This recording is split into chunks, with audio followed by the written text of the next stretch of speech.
All right, everybody, we are live. Welcome to the Sign Cosign Tangent live stream here on Facebook Live, as well as on YouTube and on Periscope. My name is Tony Nagatani. I am the curator of my own Sign Cosign Tangent blog.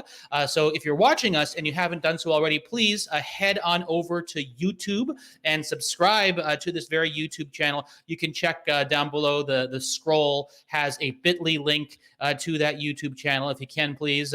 Would be great just to get some more engagement and to help spread this channel and grow it. But for that exact reason, I've decided to invite my friend Kenny to come once again and join me on this live stream because it's a pretty cool day in the world of all the nerds. So Kenny, introduce yourself and then we'll get right into it because it's a pretty cool day.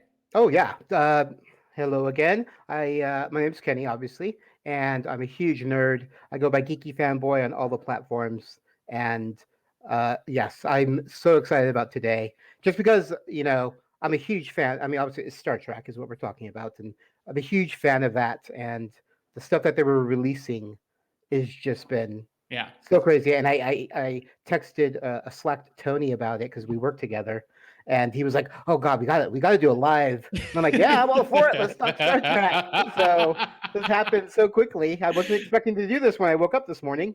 Hey, it's the wonders of the modern world. It's pretty great that we can just hop on a live stream and have a face-to-face conversation, even though I live in the middle of the Pacific Ocean and you live in California. But today is First Contact Day, so live long and prosper, everybody. And for those of you who aren't aware, First Contact Day, it commemorates the pre-anniversary of the day that Zephram Cochrane broke the warp barrier, which prompted the Vulcans to come to planet Earth and make first contact with the human race, setting us along the path to Star Trek and the Federation. And so, and the date, really quick, the date is 4/5/2063. So a few years away.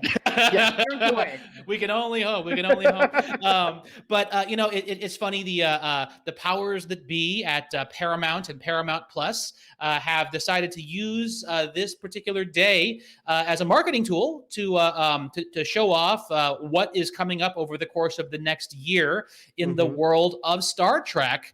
And we got I think 3 or 4 of the different Star Trek IPs dropped some really cool stuff today. And so I thought we should talk a little bit about it, because when Kenny first messaged me, he just sent me the trailer for Star Trek Picard. But throughout the course of the day, we got a Discovery trailer, right? We got a Lower Decks teaser trailer. And we also got some interesting, fun images from a new animated series called Star Trek Prodigy, which is coming up next. So Kenny, I'm not particularly familiar with the overall Star Trek Prodigy IP. So can you talk a little bit about what is Prodigy going to be? I mean, honestly, they haven't announced a lot. Okay. Today, they actually probably dumped a lot of information. I have still been scouring the internet and watching videos and... We might have lost Kenny there for a second, which is a darn shame. I think his internet might be giving him problems. Well, so from what I gather, I will continue along with this until we get Kenny back. But Star Trek Prodigy is going to be an animated TV show, and I will show one of the stills here from the spec artwork. But we have, it's going to be set, I guess, at Starfleet Academy. And Captain... So I haven't got the full lowdown. Oh, are you back? We got you? Back. Kenny is back. All right. So continue with what you were introing Star Trek Prodigy and explaining what it's about. I don't know a lot about it because they haven't announced a lot. Today was a big day for that because they showed pictures of Captain Janeway, who is... She's a intricate part of the storytelling. There she is there, which is an amazing... I love the animation of it. Here she is here with her cup of coffee. I love this. And she's the emergency training hologram for the ship. The picture of the crew up there. We go. That's the crew of the Prodigy. This is a Nickelodeon series. It's set for a younger audience. I don't know if that means... I don't think it's like preschool, but it's for younger kids.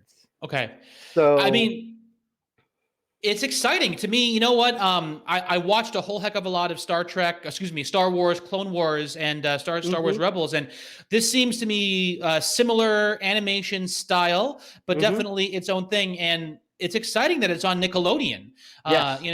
Actually, it's funny. One of the very first times I viewed Star Trek was a Nickelodeon when I was really little. Ran the Star Trek original series cartoons, and so it's pretty darn cool. And something else that I think is really great is the fact that we're getting Janeway. Is she? I'm not sure. Is she going to be in every episode? I assume so. Okay. I mean, she sounds like she's a big part of the series. She is the draw for the fans. You know, but yeah, like I said, there's so little information because it's such an early stage. I don't even think we're going to get this until like 2022. Oh, really? Okay. So even then, I don't think they have announced a time when this is coming out. So very far off. Yeah, it's pretty far in the future. They're just now, like I said, we'll know more probably after today because they've been releasing stuff more and more about it. But yeah, I mean, I love the fact that they're doing a children's Star Trek because, like you said, for Star Wars, we had the Clone Wars, we had. There's been other the Ewok Adventures. Yeah. You had, the Droids cartoon. We had these series that I remember being a kid and watching them and just loving them. Yeah. And I didn't have that for Star Trek. I was introduced to Star Trek with the original series, and as a 7, 8-year-old kid, they were fun, but they didn't hold my attention as much as they should. I didn't really get into Star Trek until I was older in my teens and 20s when TNG came out. Something else about Star Trek too is that it's an optimistic view of the future. A lot of it is supposed to be, and I feel it's a good show for kids to watch just in general because the newer shows are a lot darker and deal with more adult themes. But the older IPs, the original series, Next Generation, those two shows in particular, it gives a vision of the future which is optimistic, and science and integrity and intellect is what is prized in the future. And so it's cool that we're going to get this kids show. So and actually seeing these stills too, it's making me kind of Jones for a Star Trek Las Vegas convention because it got canceled because of COVID. Yeah, we know they probably would have announced all this there. Yeah. They do like to hold those things for cons. Yeah. So. Well, and they postponed. They were supposed to have it actually in December, but they just flat out canceled it. And so I haven't heard if they're going ahead with it this year. I know Comic-Con got canceled or this year again, right? Did that happen? Comic-Con did get canceled, but they are doing a smaller version of it in November on Thanksgiving weekend. Oh, well, that's exciting. So I don't know the details. They just kind of announced that they would be doing it on this date. So we'll see. That's exciting. Well, check out, please check it out on the Google, Google Star Trek Prodigy, and you will see those images. I'm sure they have HD versions as opposed to the ones I just uploaded to the StreamYard. But let's move on. So another exciting thing, and we are going to be getting into season 2 of Star Trek Lower Decks. And did you watch all of season 1 of Lower Decks, Kenny? Oh yes, I watched it every week when a new episode came out. I watched it weekly. Oh, so much fun. It was so much fun. It got better and better as it went until you got the finale, and it was a phenomenal, probably one of the best season 1 finales of any Star Trek. Oh yeah. It was so good. Yeah, I mean, the writing is so witty because it's written for both the Star Trek uber nerds like you and I, as well as someone who could just jump into it. And it's, I mean, it's Rick and Morty meets Star Trek. I feel like is very much the lane that it's running in, but it's very respectful. Very, very humorously respectful of all the old Star Trek, while at the same time giving us this new cast of characters. And so I'll tell you what, I did upload the trailer, the teaser trailer. So let's go ahead and check this out. Paramount Plus, by the way, if you're watching out there, I'm not monetized. So I can show this, and you can't do anything about this. But all you people out there who are watching, please head on over to that link you see down below in the bit.ly so you can like and subscribe on YouTube. And maybe one day I can be monetized, and thus Paramount will actually give a crap if I'm showing you their material. In the meantime, though, let's check out the trailer for Star Trek Lower Decks. Here we go. All right, August 12th. Okay, I'm a little bit of a music nerd too, but I don't really I didn't get it. Too many licks and not enough comps. Is that what he said? That's what it sounds like he said, but yeah. Not a clue. That went right over my head.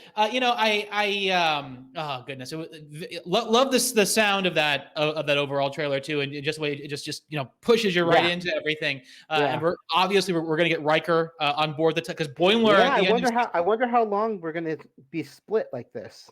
Well, yeah, oh gosh, that was Boiler's dream was to be on Titan. Right. So right. Unless he just can't hack it and he gets a demotion.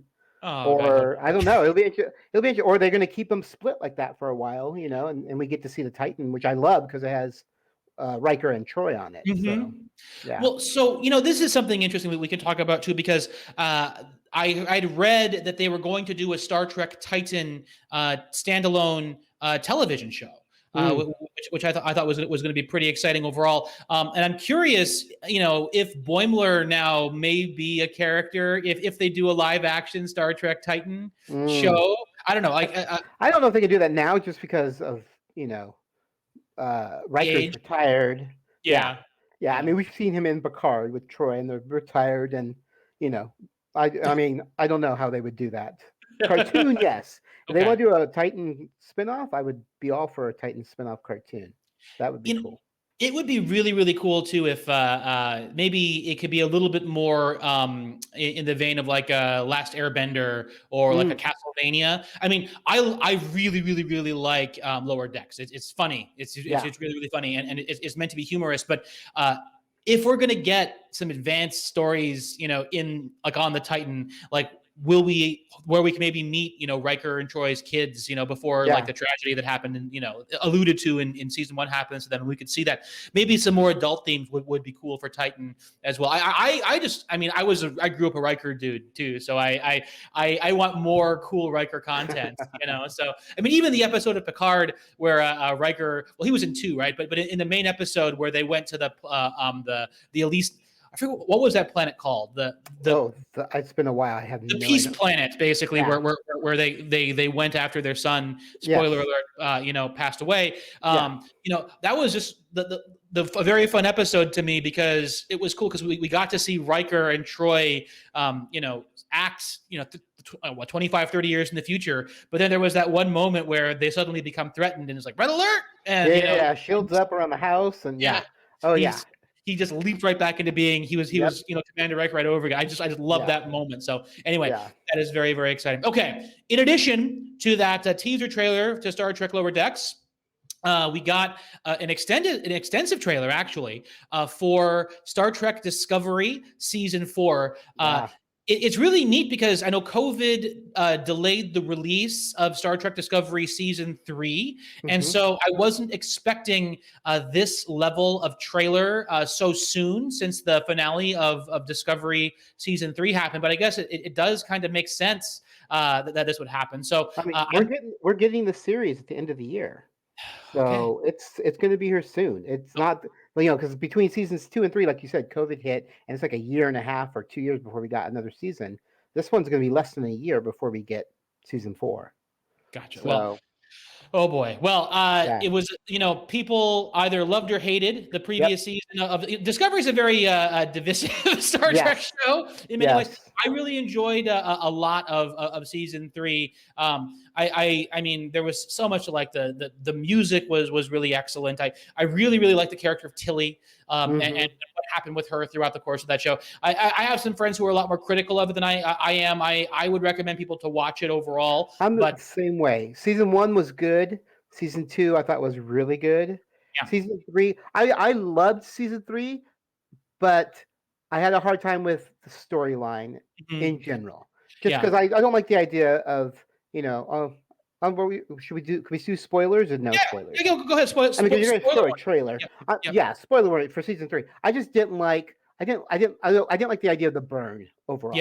Yeah. That just really takes away. I mean, it causes drama and tension, and it's interesting, but it's just it's not the future, the happy future that I was hoping for Star Trek.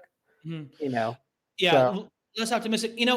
My concern. I was interested in the burn, and I thought it felt to me as if they were building towards solving the mystery of what the burn was. And I was a little bit dissatisfied just with what ended up being the cause. Answer. Oh Yeah, yeah. I wanted it to be more grandiose, Yeah. and all that. That being said, I really enjoyed Admiral Vance in season 3 a lot, and also the villain who started off kind of as this comical, like you didn't think she was going to be. She was almost comic relief, like the silly bad guys in Zorro almost. And then at the end, she ended up, until he had to go toe to toe with her, over the comm system, and she ended up being this fierce politician. And then also that debate that she had with Vance over the nature of the Federation, and fringing upon like socialistic ideas versus like capitalism.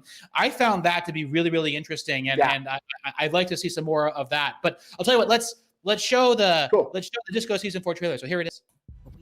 That's a really good trailer. Yeah, that's a really good. What jumps out at you in that?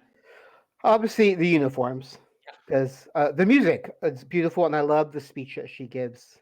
That's awesome and amazing. But I mean, definitely uniform. I know there's a lot of love it or hate it. People hate the uniform, and I'm like, you know what? I like them for the fact that they're going back to the traditional TOS, TNG. Command is yellow, and or command is red. That type of thing. Yep. I love that they're doing that.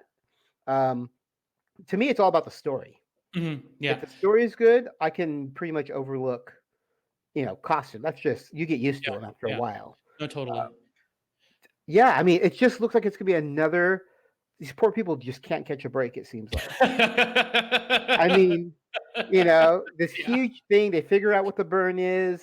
Everybody is happy. There's a new event that they have to. Yeah, now there's like 5 light years. It's this gravity thing, and it's going to affect everybody. And I like the fact that we're seeing the beginnings of the new Federation.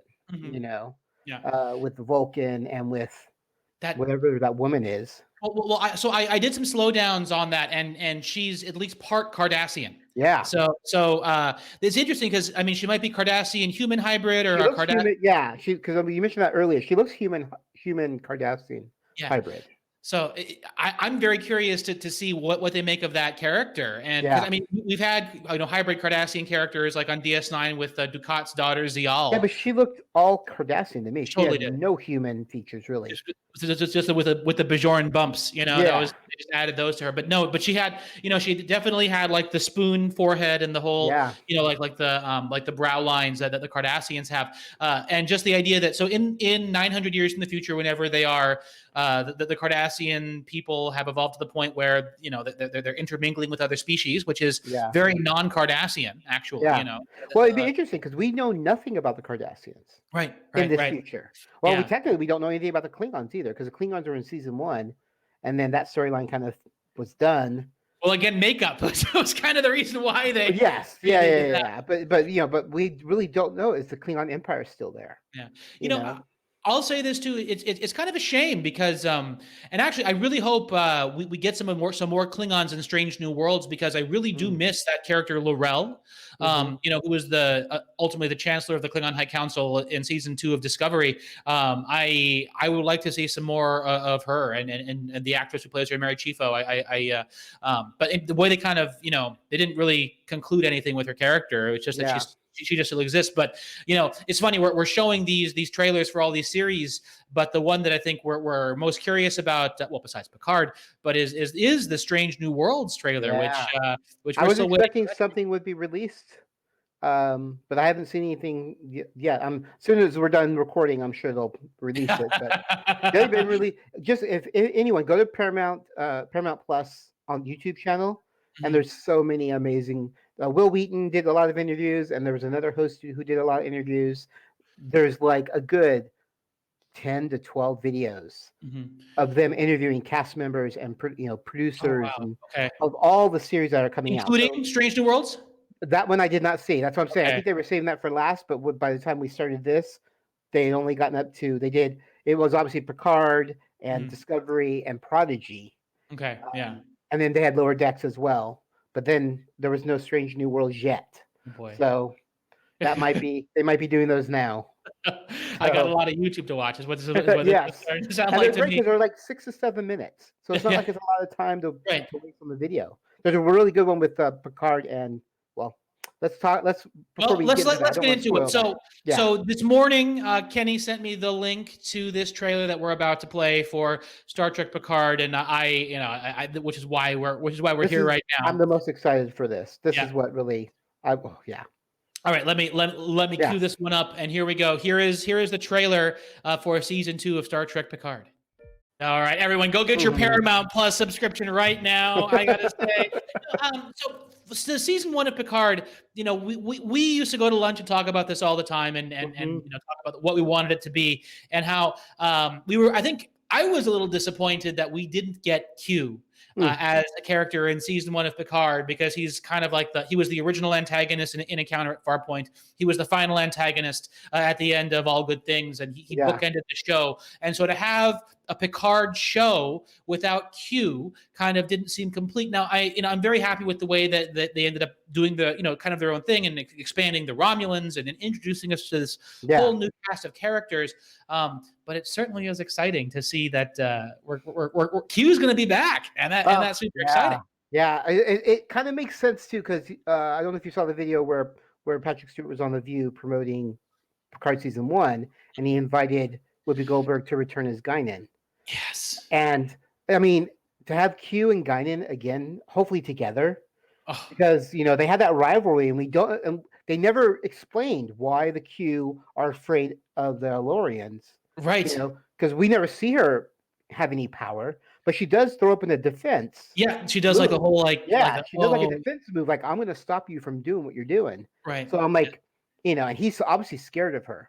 Yeah. So it'll be interesting to see if they tie those two together. So when I saw this trailer and I'm like, oh my God, Q's coming back. That's awesome. I'm like, well, that kind of makes sense, because if you're going to have Guinan, why not bring Q back and explore that story more, So a couple of things too, to piggyback on top of what you're saying from that trailer. So we're panning across all the artifacts from Star Trek: The Next Generation. We see that that old clock, which to me was reminiscent of the Time Zero, which was a time travel Guinan storyline with Picard, which was very, very interesting.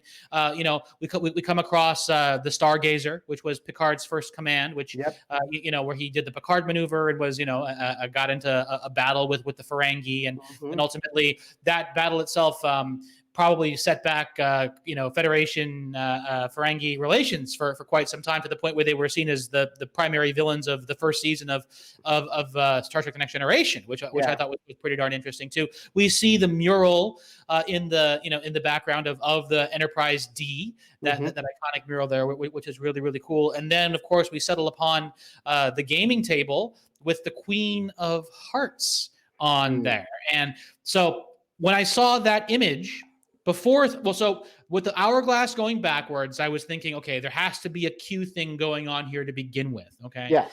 But when I saw that playing card, the thing that struck me was, so Picard is a man in his 90s as of the time or he's an android with the consciousness of a man in his 90s. In season 2 of Picard. Spoilers. Now, right? Spoiler alert. But he's a lifelong bachelor. He's had some romances, obviously, along the way, and some things that were alluded to in alternate futures. For instance, the fact that he was married to Beverly Crusher, who became Beverly Picard in All Good Things. And, this kind of got me hopeful that we're going to get to see, like a future, like latent romance between, Dr. Crusher and Picard, because it was always something that was hinted at in the earlier seasons. Like there's a certain tension when you watch like season 2 and season 3 episodes, season 1 and season 3 episodes, I should say. But it doesn't really come to a full fruition. And you would think a man, as accomplished as Picard would have a partner at some point in his life, and he never really did. His job was the primary relationship in his life. And so and the other thing that also got me thinking, I'm sorry, I'm sort of talking a whole lot, but there were 2 other major romantic relationships that we saw Captain Picard have. One was for an episode with Neela Darren, who was a science officer, but whatever. But the other one was was Captain's Holiday, where he has an affair with Vash. Yes. And Vash also eventually leaves Picard for Q and Yes. goes gallivanting because she's treacherous and Yes. you know is evil archaeologist, you know, True. profiteering. And she goes off with Q and has adventures with him, and eventually pops up again on DS9.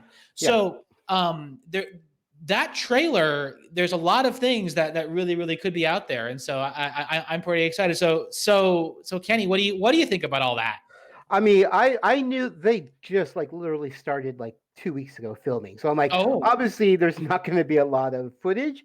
So I like how they did this trailer, like you said, with kind of things that we know from previous episodes, previous seasons, previous TNG things, and it's just kind of little hints here and there.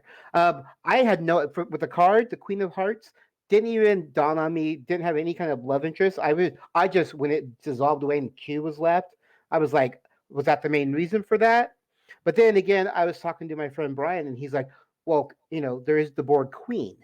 Oh my! He had a relationship with as Locutus. And they had, you know, the Borg were heavy in season 1. Yep. You know, and I mean, we have 7 still. We still have the Borg out there. Yeah. So it was like, he's like, do you think it's the Borg Queen? And I was like, and Q's involved. Q introduced him to the Borg. Yep. You know, he did that initially. So I was like, oh, I mean, it just opens up all these doors. I have no idea, not a clue what's going to happen. All I know is talking about it is giving me chills because I'm so excited to see this. I thoroughly, I don't know if I like totally head over heels loved season 1, but it was so well done. It was just great to see Picard and the few TNG people that we got, because TNG is my heart. I mean, I loved it when I was younger. I mean, when I say I was younger, I was probably 20 something, my early 20s when it came out. Loved it. I mean, it made me fall in love with Star Trek. So to get that again with Picard, and then I get 7 of 9, who's one of my ultimate favorite characters of Star Trek. You know, she's part of it, and now they're bringing back Q, who's probably my most favorite villain of all time. You know, so it's just, and then if they bring in, because I love the Borg, I have a tattoo and everything for the Borg because I love the Borg. So I mean, all these elements of Picard is like they went into my mind and like, okay, we're gonna do Q, and let's bring in Jerry Ryan, and there are all these great elements of everything I loved meshed into a series. And yes, the series didn't go how I thought it was going to go, but that's what I loved about it.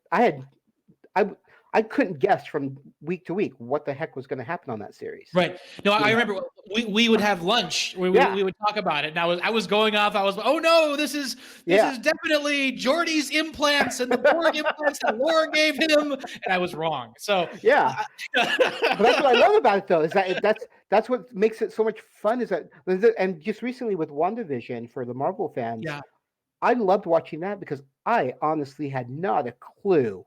First of all, I had no clue what was happening starting with. But then later, when we actually knew what was happening, I had no idea what was going to happen. Not a clue. It was fun just to speculate. And, most speculations, like you said, are nothing. You're wrong. Because you can't. And I like that we're not able to predict where it would go or how it would end. And I was very happy. I thought Picard got better and better as the series went into the finale. And I thought it was a phenomenal finale. So, I don't know where they're going with this series. All I know is we have Q, and if it's the Borg Queen or if it's, Brian Brian has watching. Didn't Guinan allude to a relationship between herself and Picard? Yes, that's another thing. Yes. They said they went beyond lovers, beyond family, beyond. So I would love to know more about their relationship as well. So I would definitely like to see. I'm so happy. I hope Guinan's in more than just one episode. She better be. I mean, she better. I'll guarantee you she'll be in at least 2. I hope so. You don't bring in Whoopi Goldberg and not use her for like a major crux of the plot. I mean, the same thing with 7 in season 1 of Picard. She was peppered in there, but she was action. I mean, fully action Barbie in Picard, and ultimately, I mean, she took control of the Borg cube. I think they're going to use Guinan, and I really hope that. So all the implications of who Q and the various queens who in Picard's life, of who could be, Guinan could be one, could be True. it could be Crusher, could be an allusion to Q himself. It is a great trailer. It could mean so much. And you said it just went into production a couple weeks ago, Kenny? Yeah, I think it started like maybe it was. I don't know. I get all my productions wrong. I know Stranger Worlds has been in production since like January, but I know they were supposed to start in like I think they started in maybe February or March. So it's been they're just getting started. So that's why I said it won't be out till 2022. Gotcha. Probably like summer of 2022. So the next thing we're probably going to get, so we're going to get Discovery season 4, and that's going to kick off the next like line of dominoes on. More than I mean, we're gonna get Lower Decks is August. Okay. Yeah, and then Discovery season 4 in the fall sometime. They said 2021. Okay. I mean, obviously that could be December 31st, 2021. Right. We don't know. And then after that will probably be Stranger Worlds. Stranger Worlds after that, yeah, and then Picard. Because Stranger Worlds has been in production for like they've been in production for a while now, for a few months. Okay. Oh boy. Yeah, that's why I'm excited for the trailer. If we get a trailer for them, because they at least have some footage that they shot. Yeah, I mean, you know how gaga I was for Captain Pike, so I am so. That was one of the main reasons why I loved season 2 so much. Is because he took over but yeah, it's I'm so excited. You want to feel old because today's not today, but this year is the 25th anniversary of Star Trek First Contact. So it's been 25 years since that movie came out. Wow. I was like, oh god, yeah, I was 25 and I'm 50 now. Wow. That also means, oh man, that also means is the 25th anniversary of the Trials and Tribulations episode of Star Trek Deep Space Nine, because that was the promo episode for First Contact, or they had a wink to First Contact. Oh my gosh, that was 25 years ago. Geez, time flies. Time flies. Yeah. Time flies. Yeah. Well, all right. Well, with that, we've been going for about 30 minutes here. I think that's a good length to wrap this up. It's been fun. Viewers out there, Brian, really appreciate you. Thank you for watching. Thank you for commenting. Anybody else out there who catches this on YouTube or on Facebook Live as a recap, please head on over to the actual YouTube channel. You can check out the bit.ly below where you can go straight to the page, and please click subscribe so we can grow the following on this, because there's going to be a lot more things to talk about. Falcon and Winter Soldier, I think Kenny and I probably would like to talk about at some point. That'd be nice. Yeah, because it's only 6 episodes and we're 3 episodes in, so in a few more weeks we'll be ready to chat. Chat about all that sort of stuff going together, and after that, Loki is going to be coming out. Of course, I have not watched the Godzilla movie yet, but that should be fun to talk about at some point. I am of course excited for Dune, so that's going to be in October. But there's plenty of great science fiction, fantasy content coming out over the next few months that we're very excited about to talk about. So, Kenny, do you have anything that you want to promo before we say goodbye? Just, I'm a huge podcaster. I've been podcasting for about 15 years now. You can go to Geekyfanboy Productions. That has the listing of all my podcasts. I do a general geek podcast called the Geek Roundtable, which Tony has graciously been a co-host several times. A guest, Kenny, please. You're the host of that. So. So if you just go to Geekyfanboy Productions, and I also do a TikTok. I'm a huge toy collector, so if you like action figures and statues and things like that, I have a whole bedroom that's nothing but toys that I'm starting to share on TikTok, and that's going really well. I also have an Instagram. It's all called Kenny's Collection. So if you look up Kenny's Collection on TikTok or Kenny's Collection on Instagram, you can find it. And Tony has all this information, and I'm sure he'll put it on the show notes so you can get all that there. But yeah, please, I love people to come and listen and follow. And thank you again, Tony, for suggesting this. 3-4 hours ago, and magic. It happens. Indeed. All right. Thanks so much for watching. Take good care, everybody. Aloha. Yeah. Live long and prosper. Oh, that's right.